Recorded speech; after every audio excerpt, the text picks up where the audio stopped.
अगर आप एक समर्थ व्यक्ति हैं, कुशल व्यक्ति हैं, दक्ष व्यक्ति हैं, तो आप बुराई में भी अच्छाई ढूंढ कर निकाल सकते हैं। जी हाँ, आपने सही सुना। नमस्कार, मैं मनीष कुमार एक बार फिर आपके सामने कुछ नया लेकर आया। यह बात जो आपके सामने कहा 100% सही है। अगर आप एक दक्ष व्यक्ति हैं तो आप बुराई में भी अच्छाई ढूंढ सकते हैं। इस चीज को बताने के लिए मैं एक एग्जाम्पल के तौर पे एक कविता का एक छोटा सा भाग आपके सामने पेश करने वाला। हालांकि ये कविता बहुत पहले लिखी गई थी। हरबंस राय बच्चन के द्वारा यह रचित किताब एक लंबी पोएटिक स्टाइल में लिखी गई कविता थी, लंबी चौड़ी, और इसका नाम है मधुशाला। अब आप ये सुनेंगे तो जरूर बहुत चक्क हो जाएंगे कि मधुशाला का मतलब क्या होता है। आप अगर जानते होंगे तो आश्चर्यचकित हो गए होंगे। मधुशाला का मतलब होता है शराब खाना। अब कोई व्यक्ति शराब खाना जैसी शब्द से अच्छाई ढूंढ करके हमारे सामने पेश कर दे, यह भी सोचने वाली बात है। इसीलिए तो बोलता हूं दोस्त, अगर आप एक दक्ष व्यक्ति हैं तो आप हर बुराई में भी अच्छाई ढूंढ कर निकाल सकते हैं। इसका एक और मिसाल आपके सामने पेश करता हूं। अगर आप इंटरमीडिएट पास आउट होंगे, खासतौर से बिहार बोर्ड से, तो आपने एक इंग्लिश में 12th क्लास में एक कविता पढ़ा होगा, जॉन कीट्स का, बहुत ही खूबसूरत कविता था, ऑट टू ऑटम। अक्सर मैंने सुना है कि लोग जितने भी ऐसे पोएट्स होते हैं ना, स्प्रिंग यानी बसंत सीजन के बारे में लिखना पसंद करते हैं, क्योंकि बसंत बहुत ही खूबसूरत सीजन ऋतु होती है। साथ ही साथ उसमें बहुत से सुंदर सुंदर चीजें देखने को मिलते हैं। वो बहुत ही खूबसूरत मौसम कही जाती है। लेकिन अगर पतझड़ की बात की जाए, ऑटम की बात की जाए, हेमंत की बात की जाए, यानी हेमंत, पतझड़ और ऑटम तीनों एक ही है, नाम अलग अलग है, तो ये सोचने वाली बात है कि हेमंत में क्या ऐसी अच्छाई हो सकती है कि पोएट हमारे सामने रखता है। लेकिन दोस्त, अगर आप उस कविता को पढ़ेंगे, अगर आप इंग्लिश रीडर होंगे तो डेफिनेटली, अगर नहीं भी इंग्लिश में समझ में आएगी तो आप उसे हिंदी में जरूर पढ़िएगा, तब आपको पता चलेगा कि उसमें क्या उन्होंने बताने की कोशिश की है। यही तो मैं कहना चाहता हूं कि आपके सामने अगर मुसीबत आई तो आप उससे ना लड़ने की कोशिश कीजिए। आप उस मुसीबत में, उस जो भी घटिया चीज है उसमें ना अच्छाई ढूंढने की कोशिश कीजिए। क्योंकि कभी कभी क्या होता है ना कि बहुत ही ज्यादा दिक्कत आती है ना, तो उसमें भी हमें कोई ऐसा रास्ता मिल जाता है जिसके माध्यम से हम आगे बढ़ जाते हैं।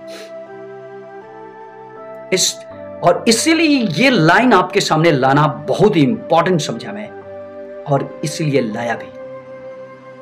और जब आप इसे पढ़ेंगे तो आप पूरी तरह से जान भी जाएंगे कि हाँ, कुछ तो है इसमें। अब आप सोचते होंगे कि एक मधुशाला, शराब खाना से रिलेटेड जितने भी वर्ड्स हैं वो तो हमें बुराई ही बुराई बताएंगे, लेकिन इसमें अच्छाई क्या हो सकता है। लेकिन याद रखिए दोस्त, अगर आप एक दक्ष व्यक्ति हैं तो आप उसमें अच्छाई ढूंढकर पेश कर सकते हैं, जैसे हरबंस राय बच्चन ने किया है। तो मैं ये भी रिकमेंडेशन करूंगा आप लोगों से कि आप इससे जरूर पढ़िएगा। यानी एक सुंदर सी हिंदी में रचित एक कविता है, एक लंबी चौड़ी कविता है, आप इसे जरूर पढ़िएगा। एक खूबसूरत सी कविता है, आप पढ़ेंगे तो आप भी बहुत चक्क हो जाएंगे कि शराब खाना, मधुशाला से हमें क्या शिक्षा मिल सकती है, क्या उसकी प्रशंसा हो सकती है। लेकिन उसमें जो अच्छाई है, उस अच्छाई को निकाल कर हमारे सामने पेश किए हैं हरिवंश राय बच्चन साहब। तो चलिए अब देर ना करते हुए आपके सामने इस कविता का एक पंक्ति, आप इसमें 4-5 ऐसे पंक्तियां हैं जो आपके सामने रखने वाला हूं, और इसी से, यानी कि इसी से समझ जाएंगे। जैसे एक छोटा सा एग्जांपल देता हूं कि अगर आप ना खाना बनाते होंगे तो चावल में ना 1-2 ऐसे चावल निकालकर इसे अपने हाथों पर रखकर उसको भांपते होंगे कि ये बन चुका है, तैयार हो चुका है, नहीं। तो बस कभी कभी क्या होता है कि बहुत बड़े पैमाने पे आप किसी चीज को अगर तौलना चाहते हैं, जांच करना चाहते हैं, तो उसमें से छोटी सी अंश निकाल करके आप चेक कर लेते हैं और पूरे चीज को आप सही गलत ठहरा देते हैं कि अच्छा या नहीं, बुरा या बुरा है। तो ठीक वैसे ही है, अगर आप इससे पढ़ेंगे तो मैं यकीनन कर सकता हूं कि आपको एक फायदा तो जरूर होगा कि ये 3-4 लाइन ही उस किताब का पूरा विवरण बता देगा कि आखिर इसमें कौन सी ऐसी खासियत है। तो आपके सामने पेश करता हूं, आप ध्यान से सुनिएगा। इसमें हरबंस राय बच्चन साहब कहते हैं, यज्ञ अग्नि सी धधक रही है, मधु की भट्ठी की ज्वाला, ऋषि सा ध्यान लगा बैठा है हर मदिरा पीने वाला, मुनि कन्याओं सी मधुघट ले फिरती साकी बलाएं। ध्यान से, मुनि कन्याओं सी मधुघट ले फिरती साकी बलाएं, किसी तपोवन से क्या कम है मेरी पावन मधुशाला। अंतिम लाइन को आप फिर ध्यान से सुनिए, किसी तपोवन से क्या कम है मेरी पावन मधुशाला। अपने स्टाइल में यहां मधुशाला को किस तरह से प्रशंसा करते हैं।